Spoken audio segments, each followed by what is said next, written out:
What is up, guys? It is Quinn here, and in today's video, I'm going to be talking about the very controversial zero RB draft strategy. So I'm guessing there are people, watching this video who absolutely despise the strategy. They will never employ it in drafts, and then I'm sure there are other people out here who will absolutely go to war for zero RB. It's definitely a very polarizing draft strategy, and I'll definitely admit, like a few years ago, before I was getting super into fantasy football, I was someone who really did not like this kind of draft strategy.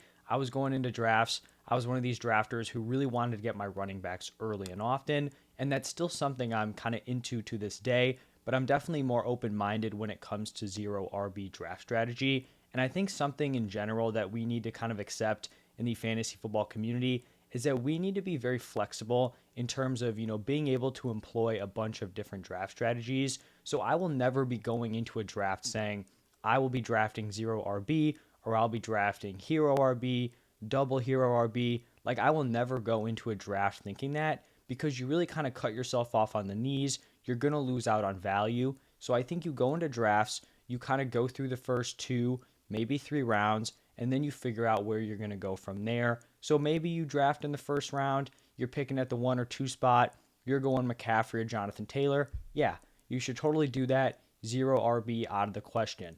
But what if you're picking at the 3-4 spot where you're looking at Kupp, Jefferson, then you get around to the second round pick and your favorite player there is a CeeDee Lamb or a Deebo Samuel, Mark Andrews, someone like that. Now you kind of have opened up the opportunity to draft zero RB. I think a lot of people who, maybe have seen zero RB draft strategy videos have kind of been a little bit turned off by the strategy for a few reasons.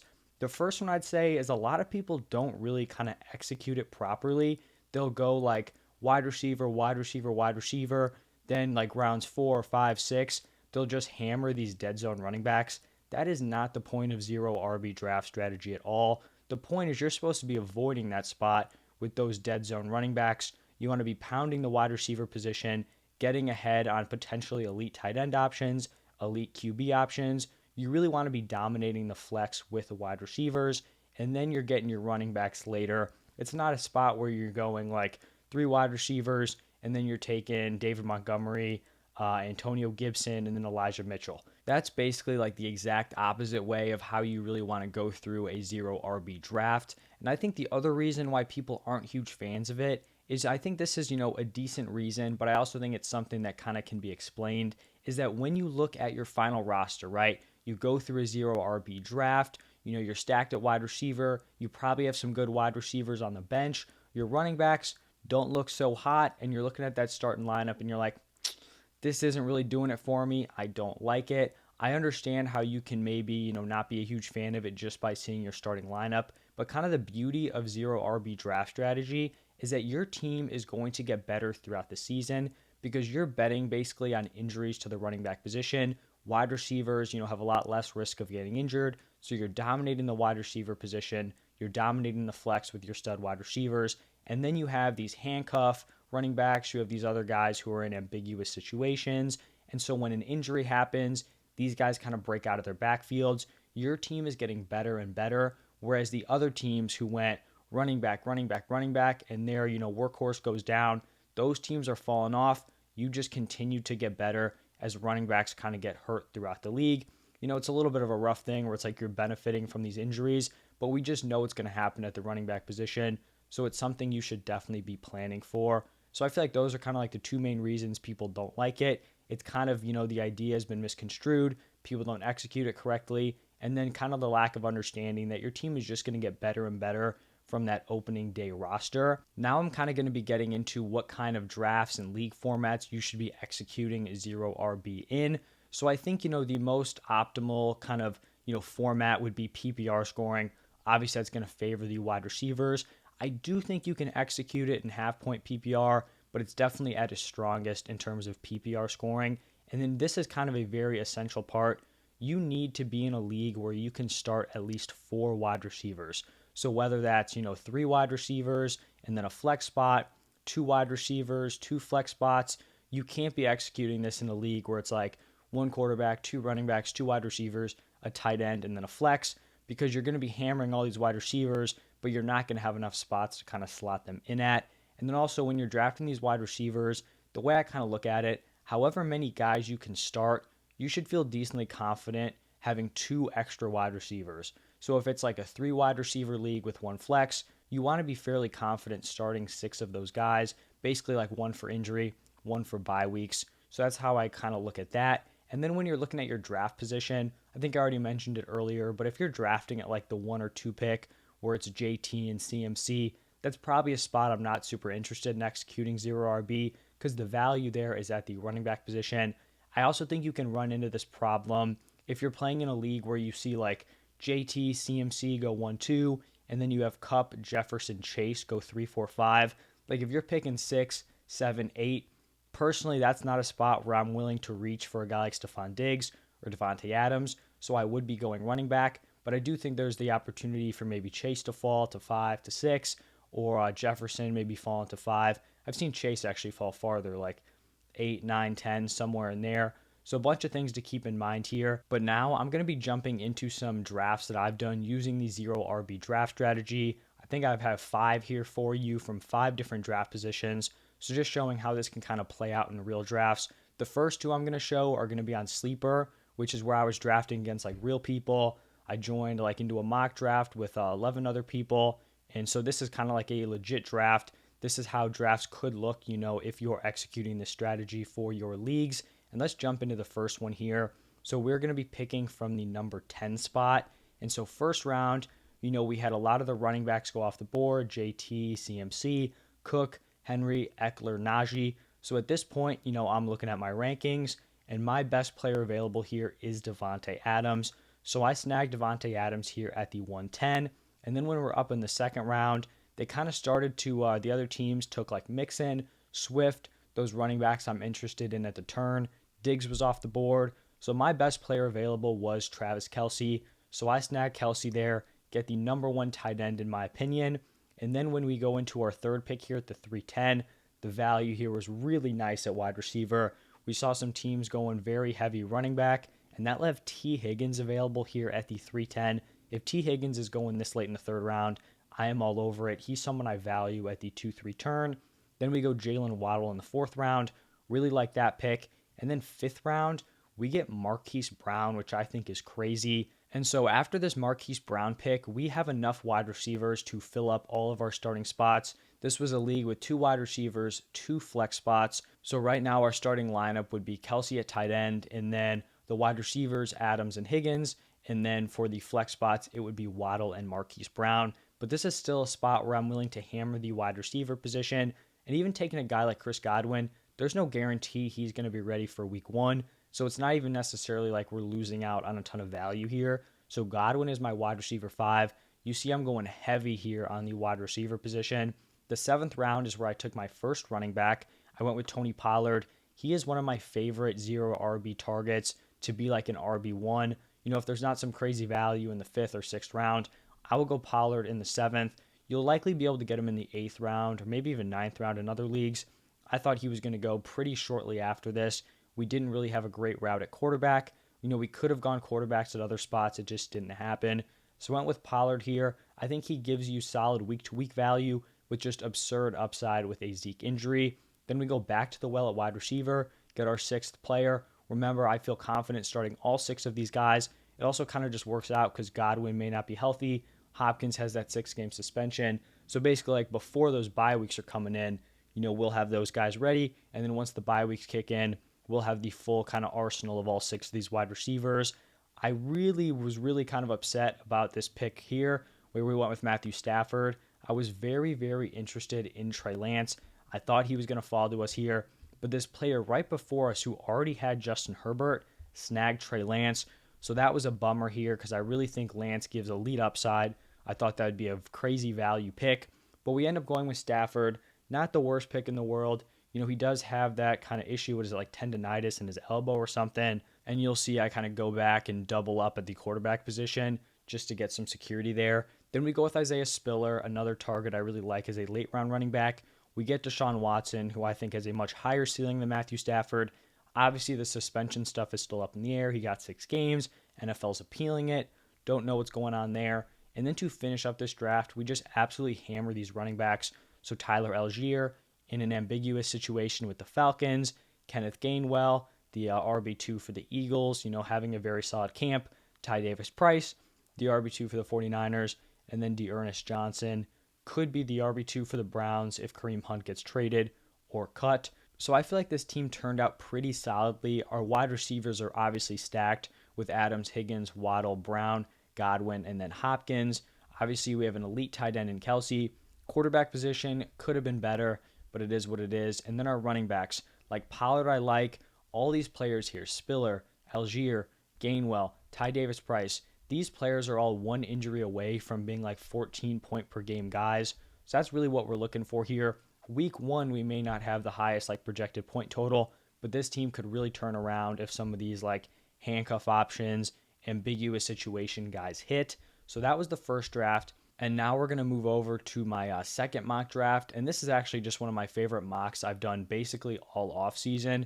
As someone who normally prefers hero RB or double hero RB, I wasn't really expecting one of these zero RB drafts to be like one of my favorites of the entire offseason. But I mean, this one turned out very, very well. So we were picking from the 5 spot. We went with Jefferson in the first round. Love that. Then we go CD Lamb in the second. If I'm being honest here, this is a spot where I think you could go Lamb. I think you could go Debo. I also think you could go Fournette. So I went with Lamb, obviously, because this is a zero RB video. If it was hero RB, I would have gone with Leonard Fournette. I think that's a call that could be debated. But after that, really every pick was kind of according to my rankings. So in the third round, we go Keenan Allen. Love that value. Then we get Deontay Johnson to fall to us at the 408. I love that pick there. Deontay Johnson is someone who I view as a top 15 wide receiver. So through the first 4 rounds in my rankings, I got 4 of my top 15 wide receivers. This was a 2 wide receiver, 2 flex league. So all those players are starting. Then we get Kittle to fall to us in the 5th. I was definitely sweating that pick because I was kind of in an awkward spot here where I didn't love the running backs. We could have gone another wide receiver, but do you really want to spend 5th round capital on a wide receiver who's not even in your starting lineup? So that Kittle pick really clutched up for us. Then in the 6th round, we get an elite quarterback in Kyler Murray. Kyler's someone I'm going to have in a lot of these drafts. I love him going in the 6th round. Then in the 7th, the value of Rashad Bateman was too good to pass up. So he is our wide receiver 5. Then we get Cordero Patterson in the 8th round. I think he's a very solid RB1 in a zero RB build. Then we go Olave to be our wide receiver 6. 6 wide receivers I feel very confident in. And then we hammer the running backs with Dameon Pierce, Naheem Hines, Khalil Herbert, and then Ty Davis Price. You can see we went after a few different types of, late round RBs. Khalil Herbert is Montgomery's handcuff. Naheem Hines gives you week-to-week value as a receiving back. Dameon Pierce competing for the starting job. Ty Davis Price, don't really know about that 49ers backfield, but who knows. Week 1, he could just go out and be the workhorse, knowing Kyle Shanahan. So I really love the way this draft turned out. Probably the favorite one I've done for this video. So that one was really solid. Now moving on to the third one, we go over to the Fantasy Pros Draft Wizard. This was picking from the 4 spot. I really like picking from here, basically anywhere in the top 4. I have a very clear top 4 of JT, CMC, Kupp, and Jefferson. So we go Jefferson in the first, then we go Mark Andrews in the second round. This is a spot where I normally go Saquon Barkley here, but for the sake of the video, we go with Mark Andrews. I definitely don't think he's a bad pick here, but I would prefer Saquon. Then we go Higgins in the third, love that. Marquise Brown later in the 4th round, I think that's nice. We go Chris Godwin in the 5th. So right now, once again, this is 2 wide receivers. Oh no, this is 3 wide receivers, a 1 flex league. So we can still start 4 wide receivers. So those are our starters right here. Mark Andrews in the flex, Jefferson, Higgins, Brown, and Godwin. Then we get Lamar in the 6th round. Love the elite QB value there. We go after our first running back with A.J. Dillon. I basically feel very similar to A.J. Dillon as I do with Tony Pollard. I really like both of those guys. He's going to have a role, with Aaron Jones there. But if Jones goes down, then Dillon is a top 12 running back for sure. Then we go Kadarius Toney, back to running back with Melvin Gordon, who I really like. Then we get Rondale Moore. Then we go Dameon Pierce, Kenny Golladay, Khalil Herbert, and then D'Ernest Johnson. So this team is definitely a little bit weaker at wide receiver than some of the other ones I've gone through. Still very solid with Jefferson, Higgins, Brown, Chris Godwin. But then the number 5 with Toney and 6 with Moore, I think is a little bit weaker. Our running backs, I think, are more solid, though, with Dillon, Gordon, Pierce, Herbert, and Dearness Johnson. I really like that first three we have with Melvin Gordon, A.J. Dillon, both guys that I think can be started on a week-to-week basis, but then have elite upside.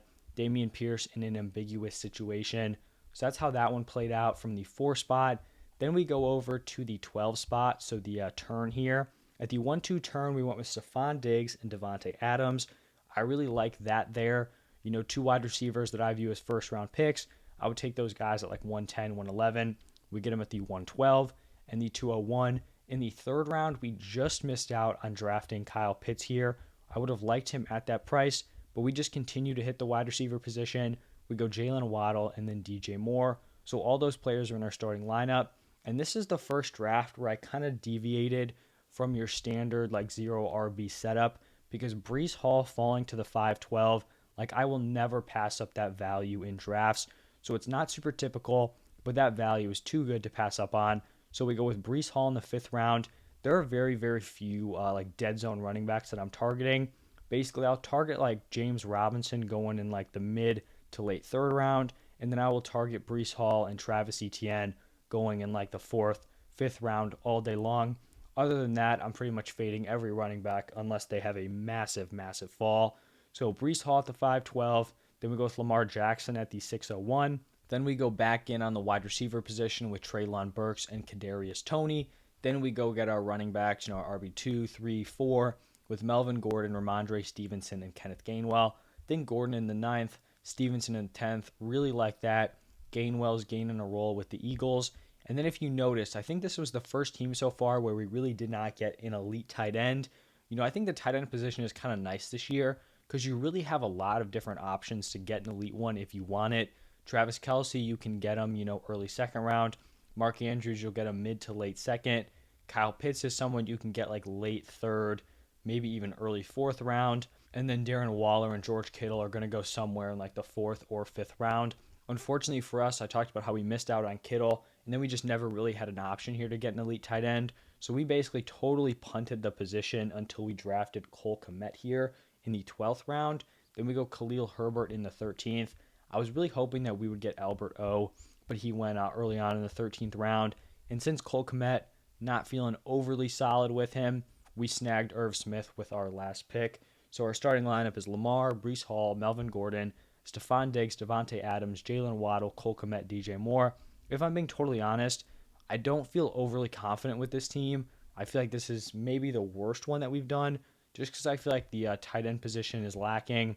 Our wide receivers are good, but they're not insane. I may just be thinking about this because the wide receivers don't compare to other videos, but we do have Breece Hall in here, which I think is a massive upgrade because I think he is an absolute steal at the 512. So maybe I'm being a little bit too hard on this team, but that is how the 4th mock shook out. And then on to the 5th and final mock. This was from the 9th pick, and we saw Jamar Chase here fall at the 109. I will go for that value all day long. Then we go CeeDee Lamb at the 204. Then T. Higgins and Jalen Waddle at the 309 and the 404. You guys see, I really love T. Higgins, and I'm in on Jalen Waddle as well, but Higgins especially. So 4 wide receivers just started off. Then we get Darren Waller to fall to us at the 509. Really like the value there. Then we get an elite quarterback in the 6th round with Kyler Murray. Then we go back-to-back running backs with A.J. Dillon and Tony Pollard. Maybe fading a little bit away from your standard 0 RB, basically skipping the wide receiver position for 4 picks. But I just felt like Dillon and Pollard were really solid staples at the running back position. Then we went back to the wide receiver position with Sky Moore, someone I really like picking, especially in the 9th round. Then honestly, this is a spot where I think I may have gone too running back heavy because I went with Ramondre and then Dameon Pierce. I do like the value there on both of those players, but I think our wide receivers are maybe not as strong. And, you know, maybe we didn't get the volume we were looking for, but I feel like we kind of make up for it here because getting Julio Jones in the 12th, I think Julio Jones is your wide receiver 6 in, you know, a 0 RB build is totally fine. And then we also went with Jahan Dotson just because I was feeling pretty good about my running backs. And then Dearness Johnson with our last pick. So these were like the 5 drafts I was going through. This team I think turns out pretty solid. Kyler, A.J. Dillon, Tony Pollard, Jamar Chase, CeeDee Lamb, T. Higgins, Darren Waller, Jalen Waddle, and then our bench, Moore, Stevenson, Pierce, Julio, Jahan Dotson, and Dearness Johnson. So I don't know. What do you guys think about those 5 mock drafts? I feel like it's a totally viable strategy. Like I said at the top, it's not something where I'm ever going into a draft saying this is going to be a zero RB draft, because then you're just losing out. Like, what if, someone falls to in the first round at running back? You're just going to fade them because you weren't going in with that strategy. It's something you kind of have to figure out throughout a draft. So if you're through 2 rounds, you have Devontae Adams, Travis Kelce, you get to your third round pick, you don't like the running backs, maybe now you're like, all right, I'm going zero RB. It's just a good thing to kind of have in your arsenal when you are going into drafts and kind of knowing how to execute it. So that's basically going to be it for this video.